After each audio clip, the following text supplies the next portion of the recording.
Hello, horror fanatics. This is J.A.R. 369, and welcome back for another horror figures review for 31 horror toys in 31 days. Today, I'll be taking a look at another figure comparison between the NECA Beetlejuice and its sequel, the wedding suit versions of the Ghost with the Most, made by, well, of course, NECA. Now, take a look at the packaging for each of these figures. Let's take a look at the one from the first film. You can see the packaging is just the usual carded packaging as the other Ghost with the Most with the white stripes that I reviewed like a year ago. It says the name of the movie. You get the warning choke enhancer, and it's recommended for ages 14 and up.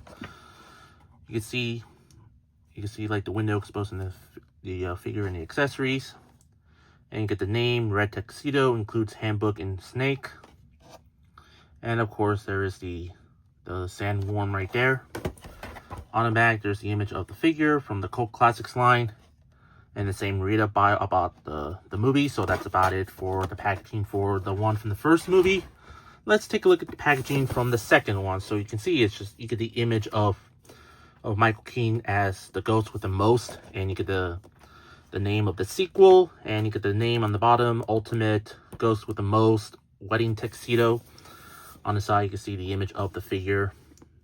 Same thing on the bottom, logo on the top.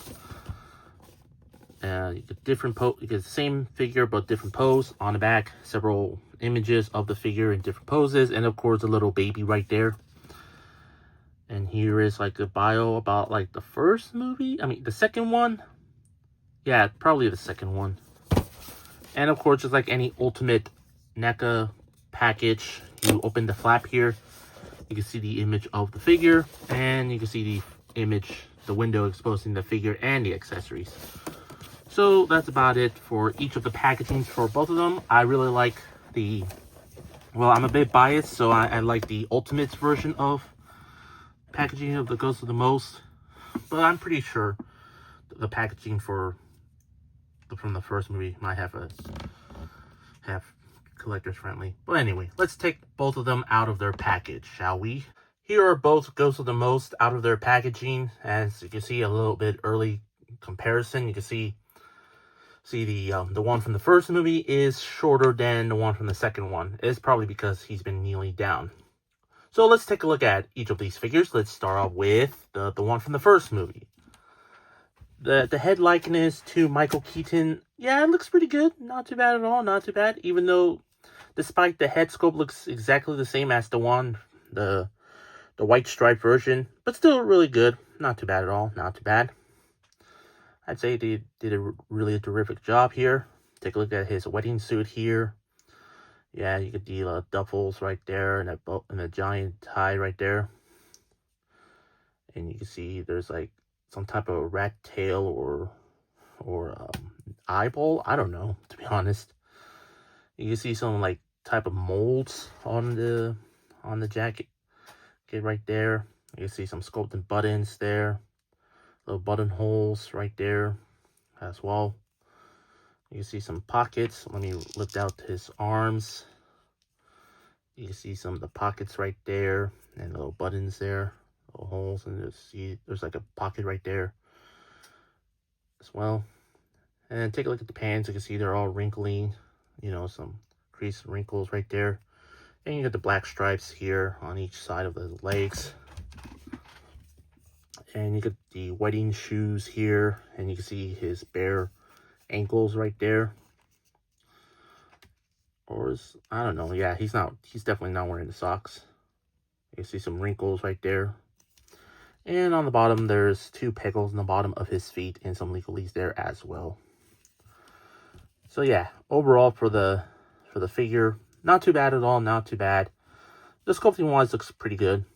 Yeah, so that's it from the Ghost with the Most from the first film, and here is the one from the second film. Now take a look at the head sculpt here again, just like, well, not too bad at all, not too bad. The head sculpt looks pretty good. Yeah, it looks exactly like Michael Keaton from today, even though wearing the makeup behind him. Still looks good. Looks good. Yeah, the hair sculpt is a bit different than his hair sculpt, even though the one from the first movie is the same head sculpt as the white stripe version. But here the head is a bit all messy and all that stuff. Looks, but it's still pretty good, I would say. Take a look at his whole body here. You can see there's some shades of burnt marks on his jacket there, all over the suit. You get the like a bigger bow tie and less bigger of the bubbles there. You see some of the scope buttons on the vest here. There's like a little pocket on each side of the vest here. Take a look at the jacket. You can see some pockets, some sculpted in, and some buttons there as well. A little small detail, this little buttonhole right there. You can see the yellow shirt underneath it on the sleeves area there. Lift it again, you can see there's like suspenders right there. And take a look at the hands. You can see like they're rotting hands, and you can see one finger right there. I forgot to mention the hands there from the one from the first movie. Again, a bit rotting with some big nails there. And there's like a little ring there I forgot to mention. Oh, I forgot to mention there's like multiple watches on his wrist there, just like this white stripe version. Oh. But on the one from the sequel, it doesn't have any watches there. It makes more sense. Take a look at the lower legs here. You get the bottom piece here. You can see there's like pockets sculpted on there, and a little fly there. And just like the one from the first film, you can see some of the stripes right there, but they're like dark red instead of black. Yeah, there's some little bit of black paint shades on it there. And you get the wading shoes here. A little bit stiff, just a stiff a little bit. Still, you can still see a little bit. There's nothing much underneath there. And look, he's wearing socks.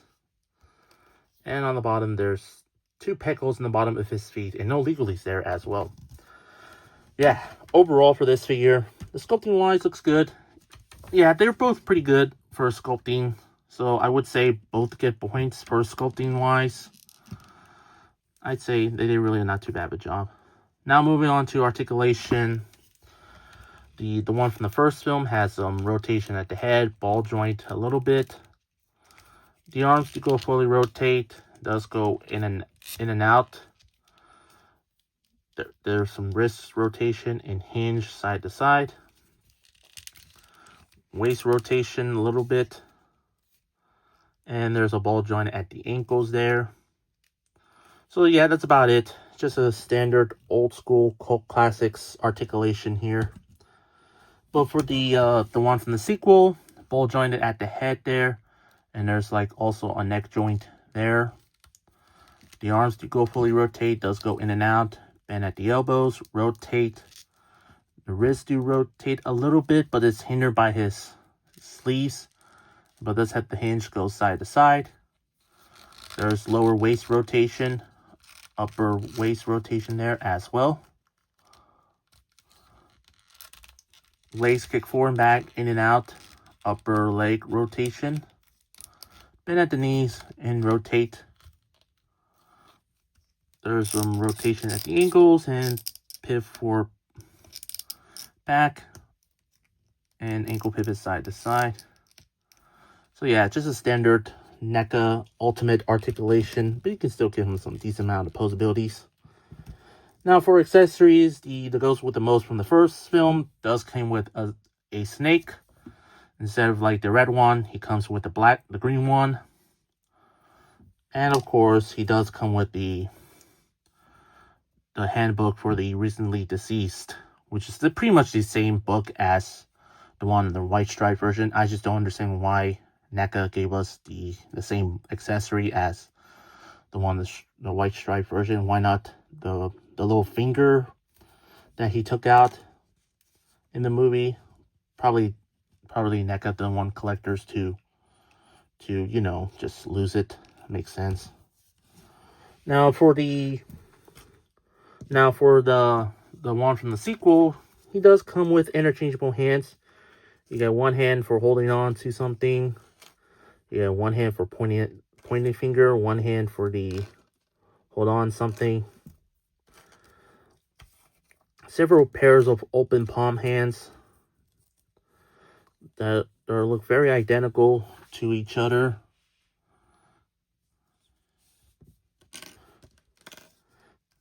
And does come with this little heart here that you can easily put it on this hand here, just like so. And does come with this alternate faceplate instead of the alternate head, the more stern looking. So let me just do that like so. There we go, much better, just like that. And of course, you get the marriage agreement here, signed by Lydia Deeds. Yeah, I really like that so much. Yeah, there's like a little bit of small prints there. I mean, I'm pretty sure you cannot read it, like all of these are. But hey, you can see like the signature and everything. Nice little detail, which I'm pretty sure fits for this hand, but it looks like it doesn't fit like that. Yeah, you see it falls down. Like,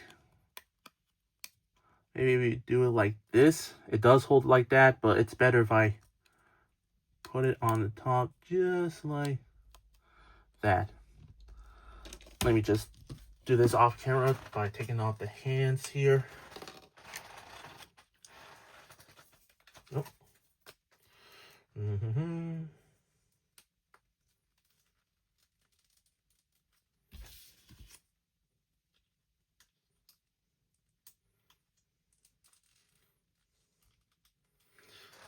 And there you go, with his marriage agreement. Yeah, like from the ending of the film. And finally, he does come with the little baby. Yeah, the little creepy baby here. Yeah, I would say the sculpting looks pretty good. Not too bad at all, not too bad. The head sculpt looks good.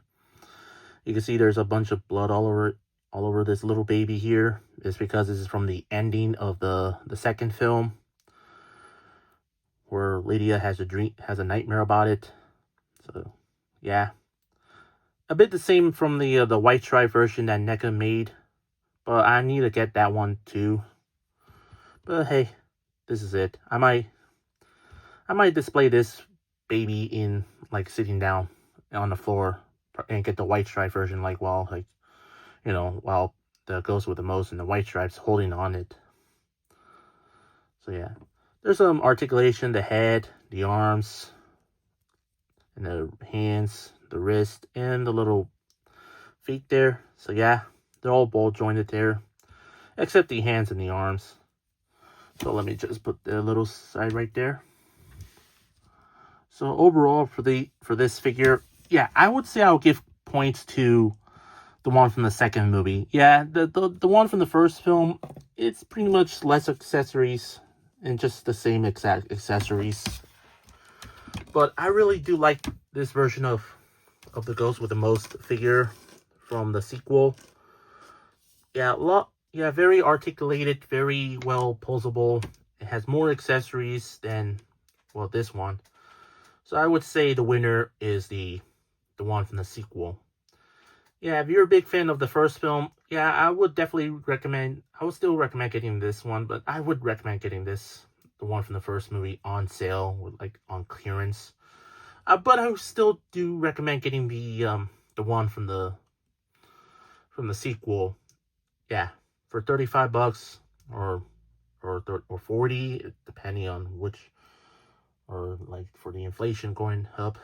Yep. I would still recommend getting this figure. Yeah, I would say the winner is, like I said, well, the one from the sequel. Has a lot more accessories, better sculpting, a lot more articulation. Yeah, everything on this figure looks perfect. For my rate on each of these figures, I'm going to give the one from the first movie a 7 out of 10. And I'll give the one from the sequel a 9 out of 10 for me. I hope you enjoyed my review or my figure comparison.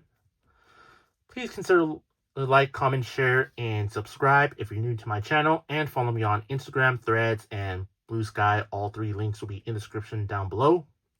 That's all I have to say. These are the NECA Beetlejuice and the sequel, The Ghost with the Most, for 2 versions of The Ghost with the Most. The one from in his tuxedo wedding from the first and the second film. Both of them were made by NECA. And this is J.A.R. 369. Thank you very much for watching, and I'll see you tomorrow for the next horror toy review for 31 horror toys in 31 days.